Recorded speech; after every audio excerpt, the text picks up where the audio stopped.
পূর্ব জামানার এক ডাকাত সর্দার ছিলেন সমরকন্দের, আমরা কিতাবে পড়ছি ফুজাইল ইবনে ইয়াজ। পরবর্তী জামানায় যিনি আল্লাহর শ্রেষ্ঠ আউলিয়া হয়েছিলেন ফুজাইল ইবনে ইয়াজ, উনি প্রথম জীবন ডাকাতের সর্দার ছিলেন। একদিন রাত্রি গভীরে এক বাড়িতে ডাকাতি করতে যখন দরজার সামনে গেছে সাঙ্গপাঙ্গ নিয়া, আল্লাহর কুদরতে বাড়িওয়ালা তখন রাত গভীরে কোরআন শরীফ তেলাওয়াত করতেছিলেন। আমি আরবি কিতাবে পড়ছি, আজ-জুহাদু মিআতুন এই কিতাব।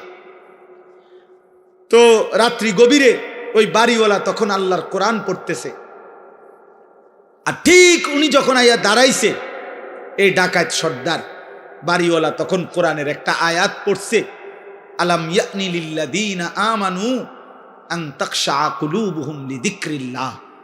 হে আমার মোমেন বান্দা, আমি আল্লাহর স্মরণে, আমার বন্দিগি, আমার জিকিরের জন্য তোমার দিলটা নরম হওয়ার সময় আজও কি হয়নি? আর সেজদা দিতা না বান্দা আমারে? 30 বছর হয়ে গেল সুদ খাইতেছ, ছাড়তা না এটা? তাইলে 10 বছর হয়ে গেছে কোনদিন ফজরের নামাজ পড়লা না, আর পড়তা না বান্দা? 40 বছর হয়ে গেছে বিড়ি সিগারেট খাইতেছ অনবরত, তাহলে কি আর ছাড়বা না এটা? 60 বছর হয়ে গেছে কথায় কথায় গালিগালাজ করো, এই বদভ্যাস কি বান্দা আর ছাড়বা না? তাইলে 25-20 বছরের মা বোন আজ 20 বছর ধরে বেপর্দা চলতেছেন, তাহলে আর পর্দা করতেন না? 30 বছর ধরে যেই ঘরে টেলিভিশন চলে, প্রতিদিন নাটক, সিনেমা, নর্তকীর ছবি চলে, ছেলে মেয়ে নাতি নাতনি দেখে, হে বাবা, এই ঘরে কি আর তাহলে টেলিভিশনের আওয়াজ বন্ধ হবে না? এই গুনাহ আর থামবে না? তাইলে আল্লাহ জানতে চাচ্ছে, বান্দা তাহলে কি আর ফিরবা না? এ কথাইটা উনি শুনছে, শুই নাই, কিতাবে লিখছে ফাওয়াকাফা, ফুজাইল থেমে গেছে, আর দরজায় হাত দেয় নাই, ভাঙ্গে নাই, ডাকাতি করতে বলে হাত দেয় নাই। ফাআদবারা, পিছনের দিকে চলে আসছে, আয়েশা 2 হাত তুলে একটা চিৎকার দিয়া, গভীর রাতে চিৎকার দিয়া বলছে, বালা ইয়া রব্বি কদ আনা, এই রব সময় হয়েছে মাওলা, সময় হয়েছে রে মাওলা, আমি ছেড়ে দিলাম নাফরমানি, আমি ছেড়ে দিলাম, আমি করব না আর ডাকাতি।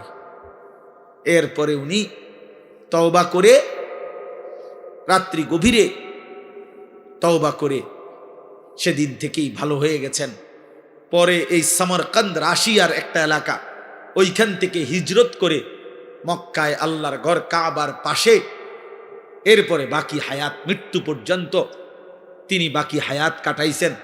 ফুজাইল ইবনে ইয়াজ সাইয়্যিদুল আউলিয়া, আউলিয়াদের সর্দার হইছেন। ওই জামানার খলিফা ছিলেন উনি, যখন মক্কায় ছিলেন, পরবর্তীতে আউলিয়া বুজুর্গ হইছেন এই ডাকাত সর্দার। তখন খলিফা ছিলেন মারওয়ান ইবনুল হাকাম। ওই কিতাবে লিখছে, পরবর্তীতে এই ডাকাত সর্দার যিনি আল্লাহর ওলি হইছেন, এই ডাকাত সর্দার ওলি যিনি হলেন, উনার কাছে একটু দোয়ার জন্য ওই জামানার এই ইসলামী খেলাফতের যিনি খলিফা ছিল মারওয়ান, সে আসতো ওনার সাথে সাক্ষাৎ করতে। আর আয়েশা সর্বপ্রথম হজরতে ফুজাইলের 2টা জুতা বুকের মধ্যে নিয়ে লাগায়া হজরত ফুজাইলের সামনে দাঁড়াইয়া বলতো, হজরত, এই বাদশাহ মারওয়ান আপনার কাছে একটু দোয়ার জন্য আসছে। যিনি খলিফা, যিনি বাদশাহ, এজন্য প্রিয় ভাই, রহম করো, রহম।